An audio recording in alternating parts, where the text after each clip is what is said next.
Welcome to today's episode of Print to Pixel, the podcast where we talk to marketing leaders and technologists about how omnichannel marketing is revolutionizing the way that direct mail and digital marketing are used together.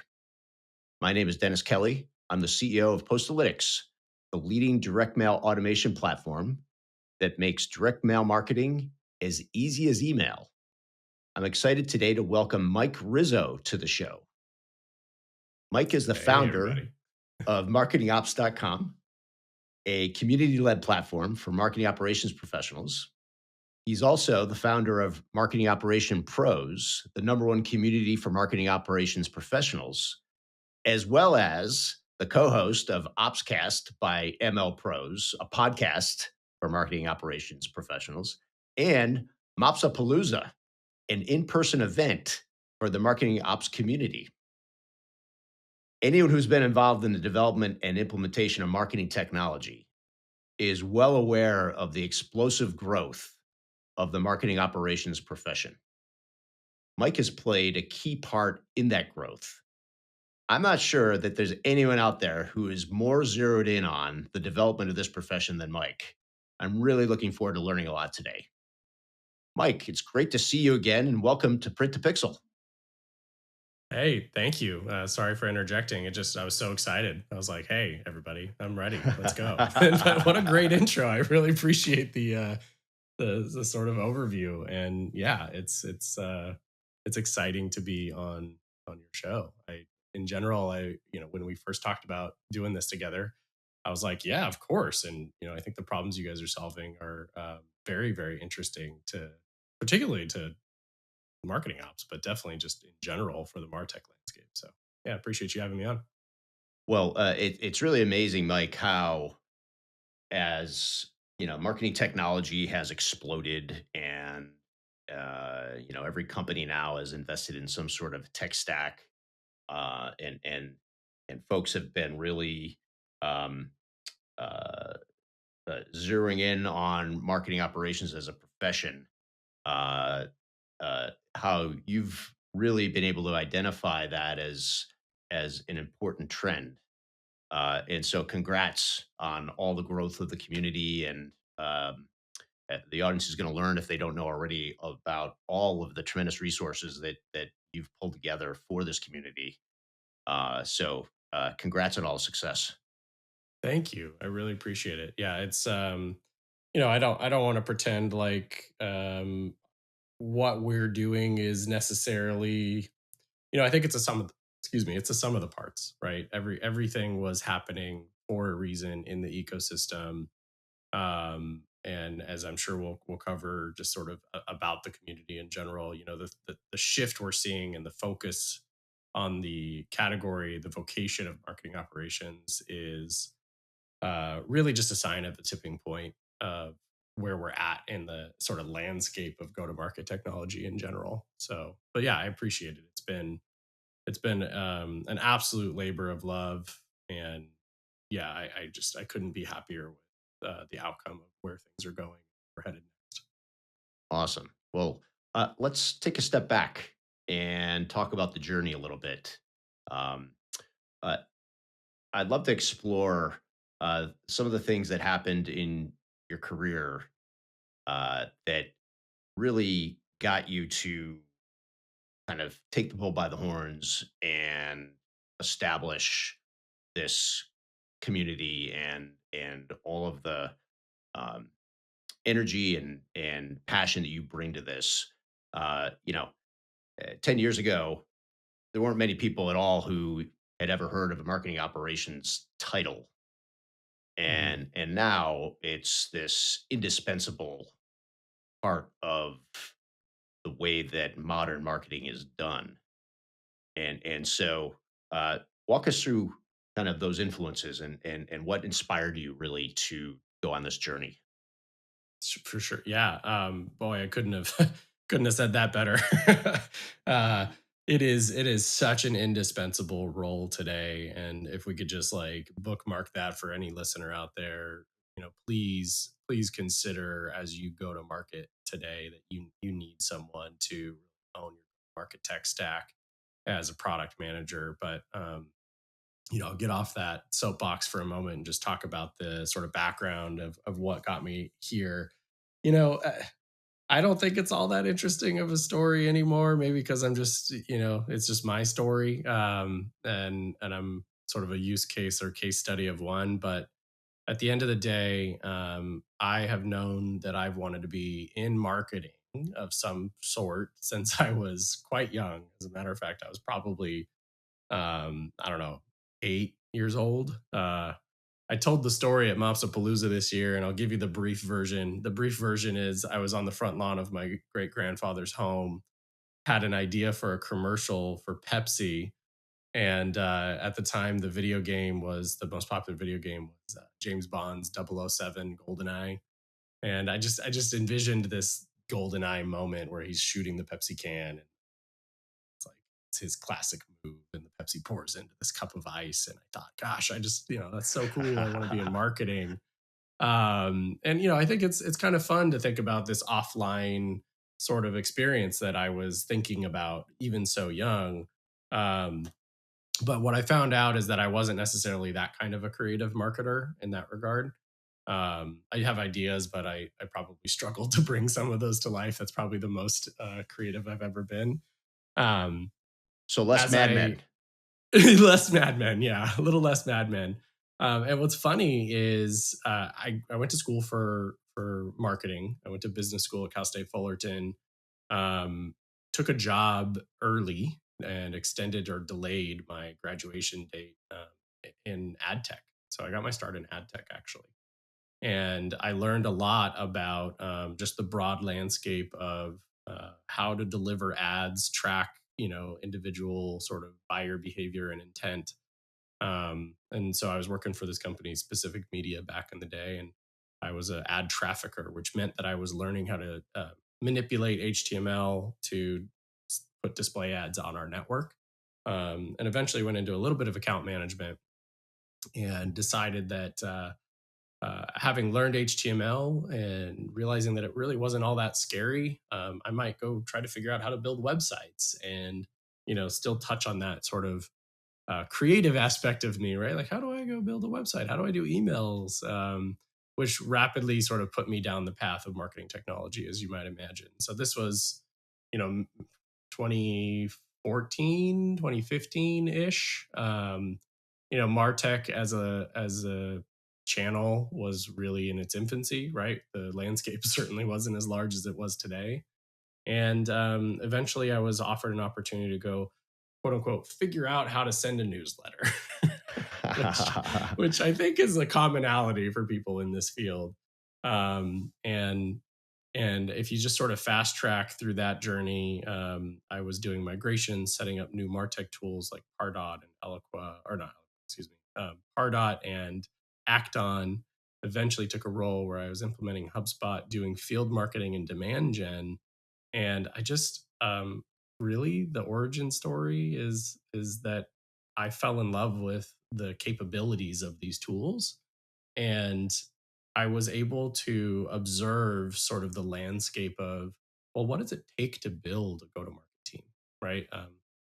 Everything from the people that you hire on the marketing side and the sales side, because they were early stage startups that I was at, and then the foundational layers of how do you track their behavior and where are they logging things and how does data move between these systems. We were using HubSpot and Salesforce, and I cut my teeth on building life cycles and pipelines and all that stuff. And I absolutely just fell in love with building the foundation that someone can ideally scale up with.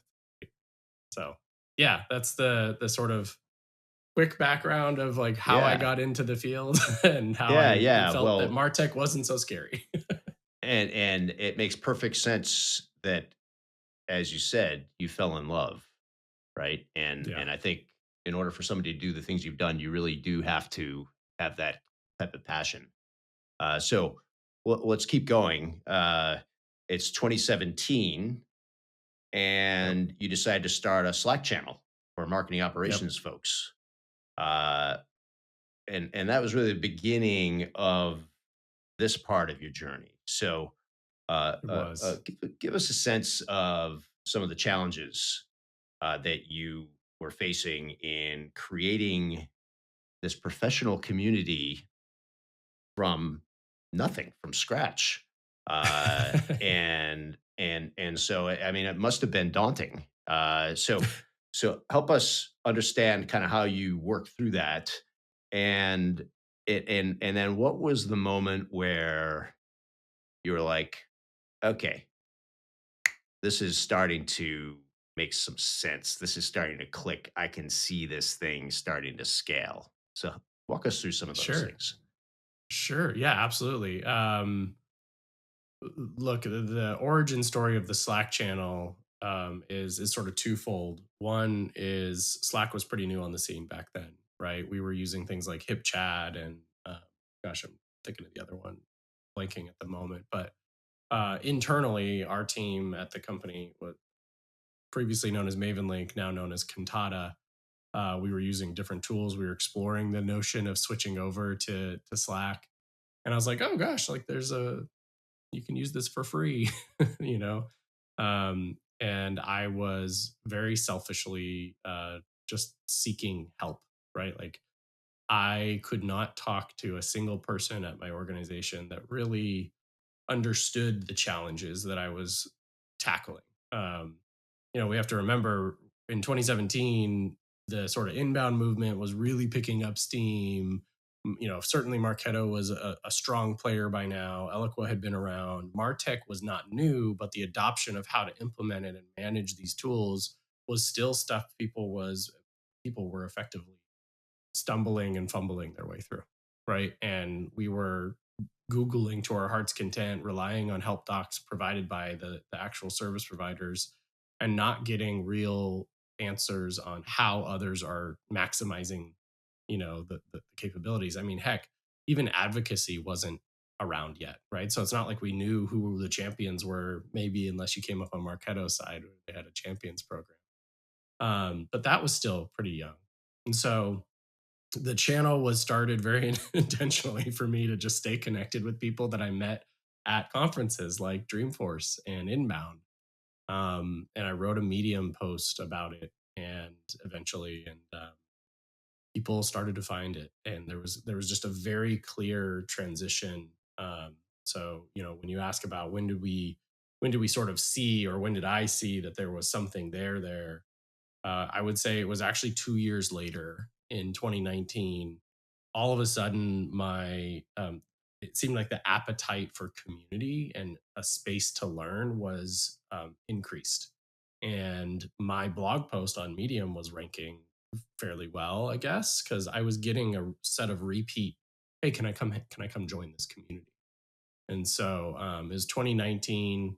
I got back to back requests in a matter of days, quite a few of them. And being in automation, I thought I better figure out how to scale this invite process a little bit better.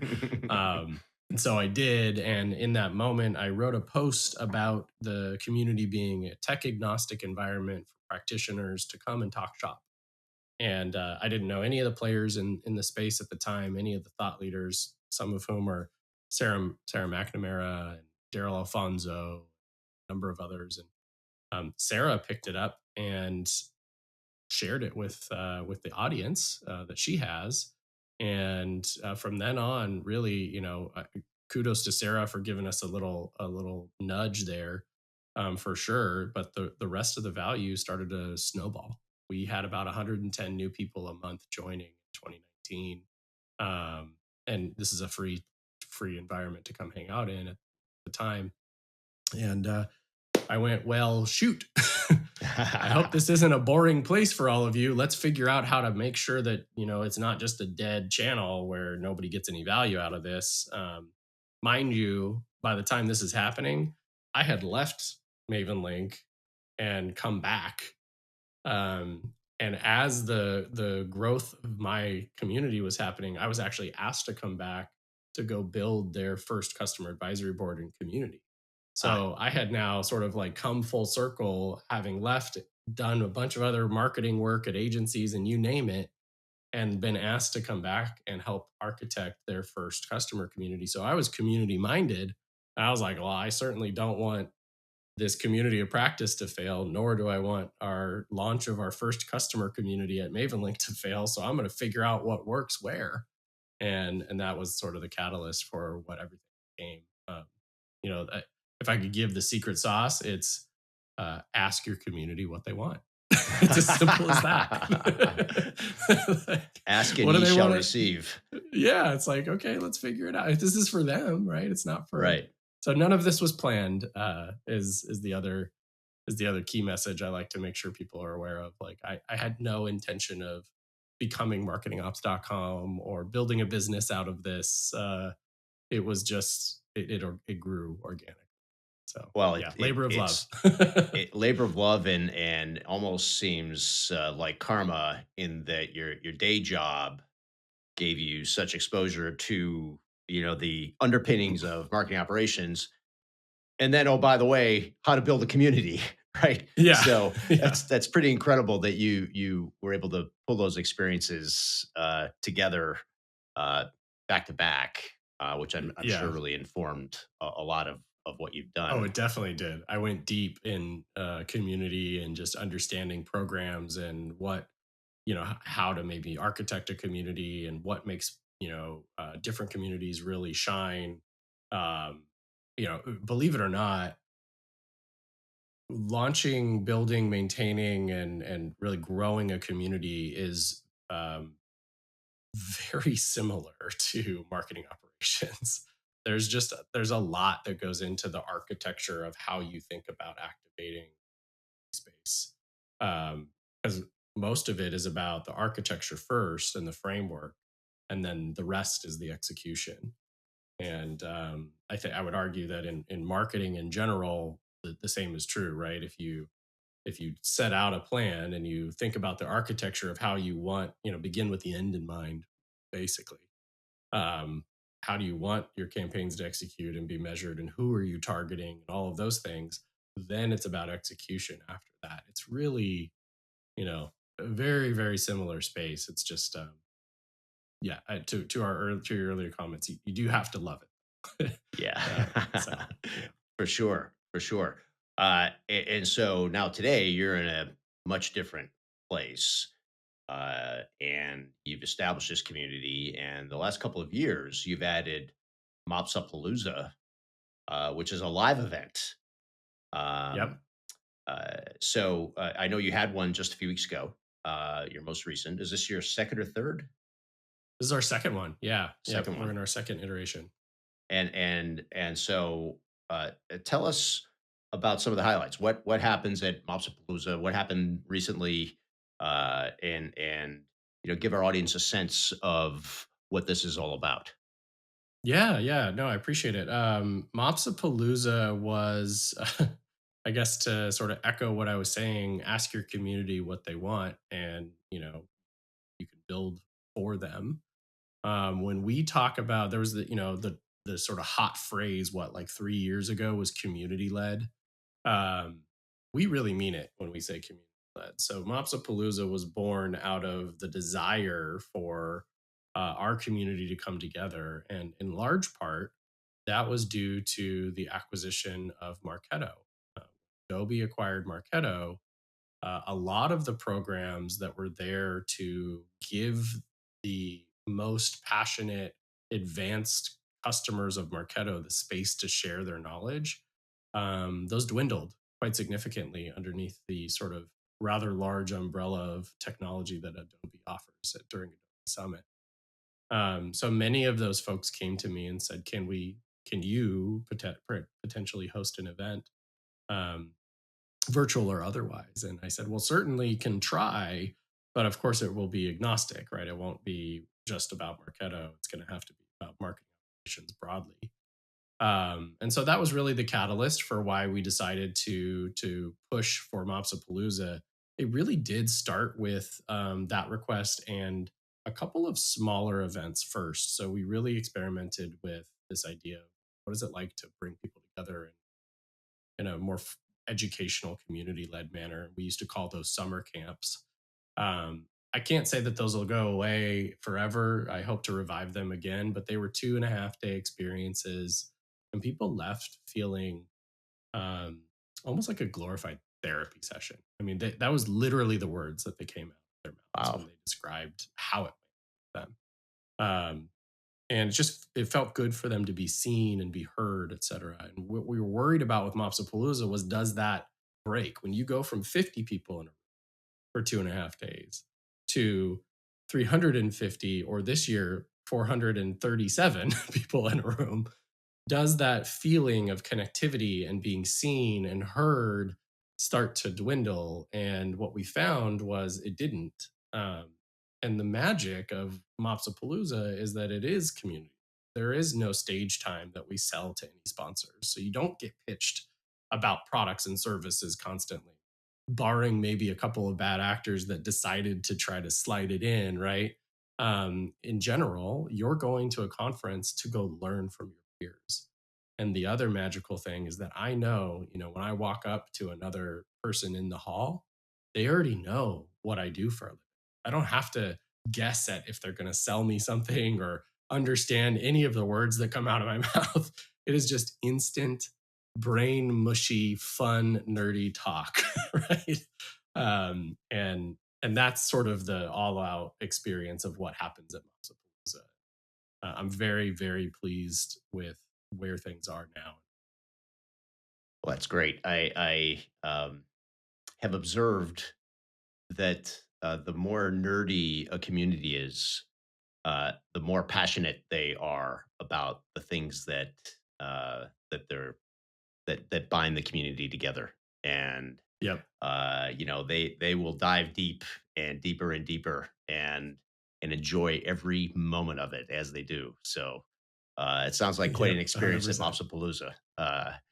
So, Yeah. as we're wrapping up 2024, heading into 2025, there's a lot of uh, information that is being published by industry experts about what to expect. I know you've recently pulled together some research around marketing operations and what's ahead in 2025.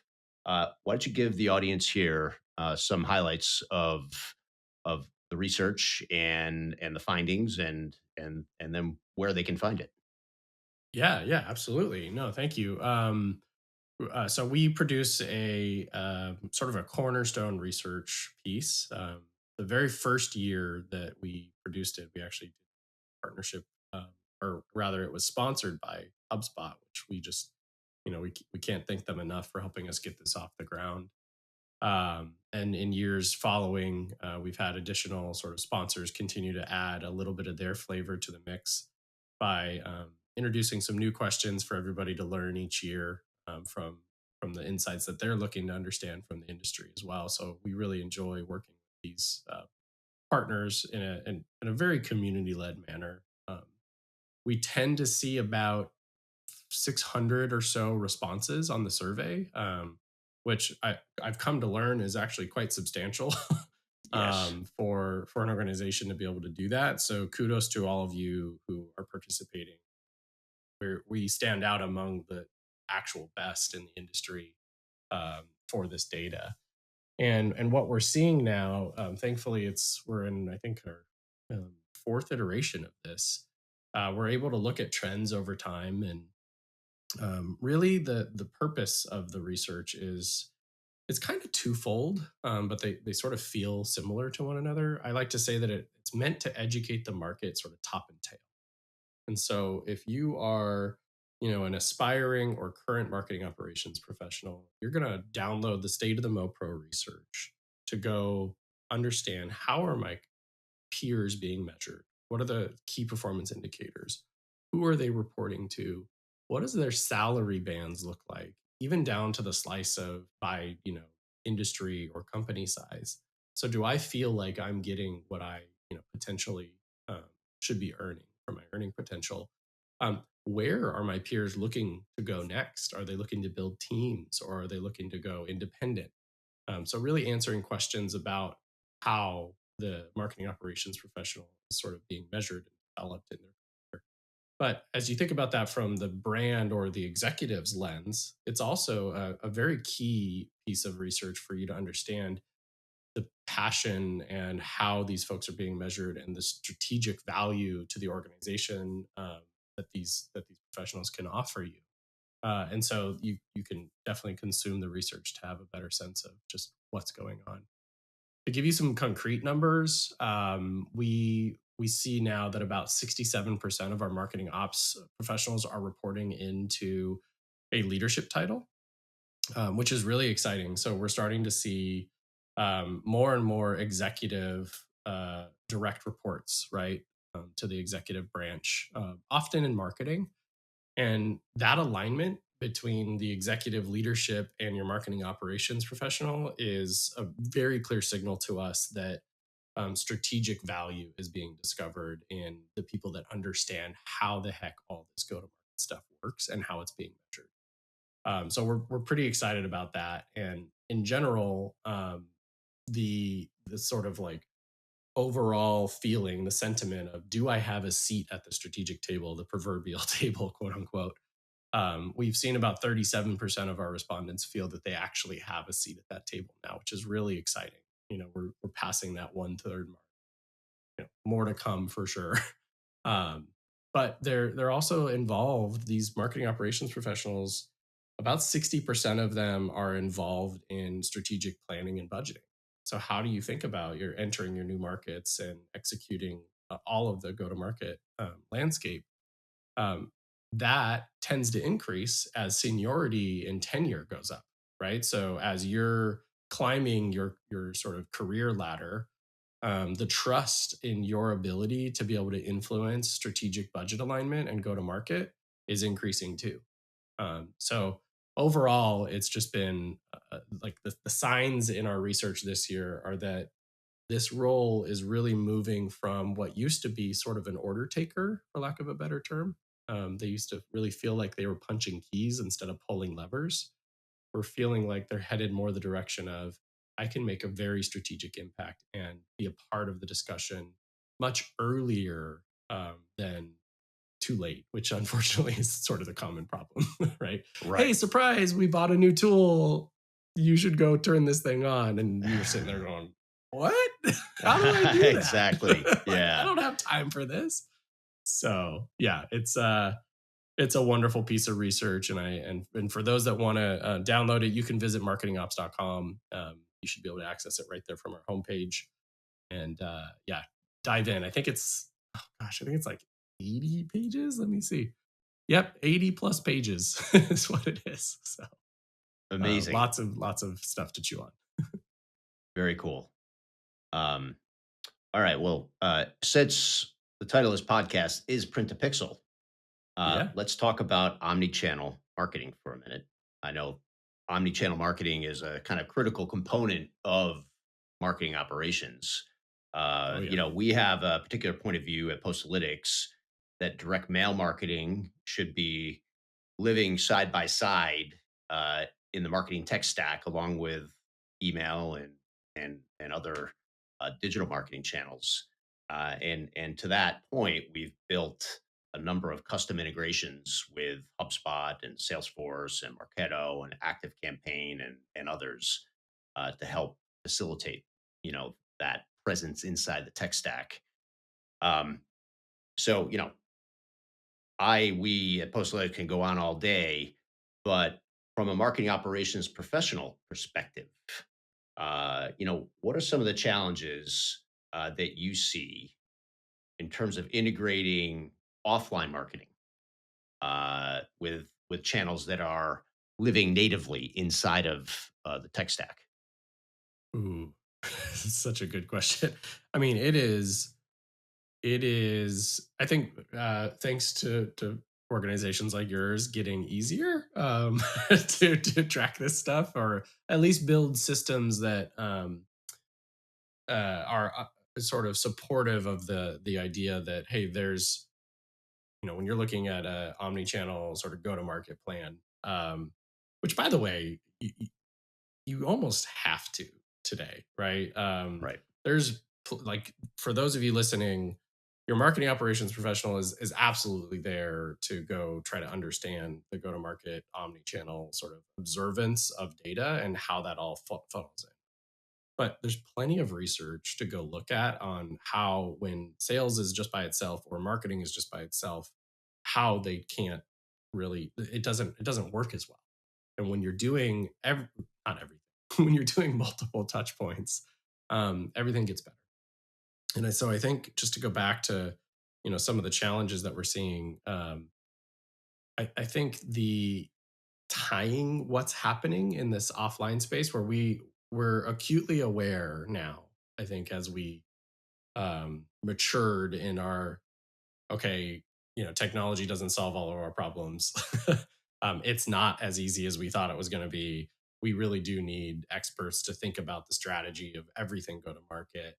As we've matured in our understanding of how consumers want to buy, we have started to accept that there are some things that are not going to be as measurable, but are necessary. And then we were like, great, let's go back to some of these experiential things and try to layer in as much tracking and analytics as we can. And I have to say, it has been a tremendous challenge to figure out, hey, if I'm gonna, run a, I don't know, advocacy program, or a outreach strategy where I do direct mail campaigns or what have you, how do I know if those things are actually going to reach the buyer and they're interacting with them? Um, and it's just been a really, really difficult thing to solve for. But what's nice is that, like, I know you guys have created a solve for this, right? In many ways. But what's nice is that there's also the simultaneous understanding that, okay, we're going to track a lot of stuff, but we can't track everything, but it's necessary, right? So I think that it's a nice place to be in the sort of hype cycle or maturity curve of go to market, you know, understanding. Yeah, yeah, I would agree. Uh, the ability to capture any real type of information around the presentation of your message, right? Did the message arrive? Is so important, and it's so hard to do in an offline environment. Thankfully for us, the U.S. Postal Service has this unique barcode tracking system that they've constructed for their own internal use, and they allow folks like us to tap into it to kind of keep track of where all this stuff is. So we've been able to kind of normalize these scan barcode scans into some things that we are presenting back to the marketing tech stack. Um, Hmm. and and then we bundle in some tools that make it easy to, for example, track a QR code scan, who hit it, from what piece of mail, where they go, some things like that. But you know, offline marketing impacts people in so many different ways Oh yeah. that I was speaking with a customer earlier, and they were saying, one of the things we're seeing is when the postcards hit, we're getting spikes in our website hits, Yep. right? So, Yep. which is cool, but who, right? And which website hit, and where did they go, and what did they do, and what does that mean? Right? That's all really, really difficult stuff to try to tackle. Yep. And so, that's our challenge. That's stuff that we geek out about, and are excited to continue to try to innovate around. Um, but what's exciting now is that there's recognition that offline marketing can have some ability to send you know events into a campaign, an omni-channel campaign, and have those events understood in the broader context so they can trigger other things. Hmm. Hmm. Yeah. I honestly, it is such a pleasant surprise when you get something that is, meaningful in any way, shape, or form in the mail, right? Most of it's just, some sort of coupon, or someone wants to try to sell my house, or whatever it is. But if I've got a brand that's been able to reach me, in a direct mail piece, it's so refreshing. Yeah, it's that moment is gone. We're in such a digital world, and I love. I mean, my brain was already tickled by like some of the challenge that you were presenting, right? Like, oh, somebody's we're seeing spikes on our website, and it's like, okay, well, how do we solve for tracking that? Like, maybe we could send it to a specific region for a little while, and so we know that it's like legitimately being driven by this direct mail thing. Maybe we write a subdomain and or get buy a new domain and it redirects and we use that domain sparingly, like what, all these things, right? Just to say, okay, now we know who it is. But it's just, I think all of that experiential stuff really matters. um the new age of buyers that are coming up in the buying cycle, they want those types of experiences. They want to have relationships with the brand. It's going to be tied very concretely to the community that you can build around them. And I think I can't advocate enough for trying to figure out how to stitch together that omni-channel experience. So for the brands listening, like lean on your marketing ops professional and try to figure this stuff out because I think it's really important. Absolutely. So as we wrap up, Mike, I know the audience is going to want to reach out and learn more. How do they get in touch with you? What's the best way for the audience to connect with you? Sure. I am most active on LinkedIn, honestly. You can find me at Mike D. Rizzo is my sort of tag and my handle. So find me on LinkedIn there. Come hang out in the community at marketingops.com. You can join us, become a member if you're curious about the career path, or if you're just a digital marketer and you want to know more about the challenges and how to tackle them. You're also welcome. So that's a great place to find me too. I'm in Slack, but yeah, would love to connect. And uh, honestly, I'm just a message away. It's kind of my motto. So That's great.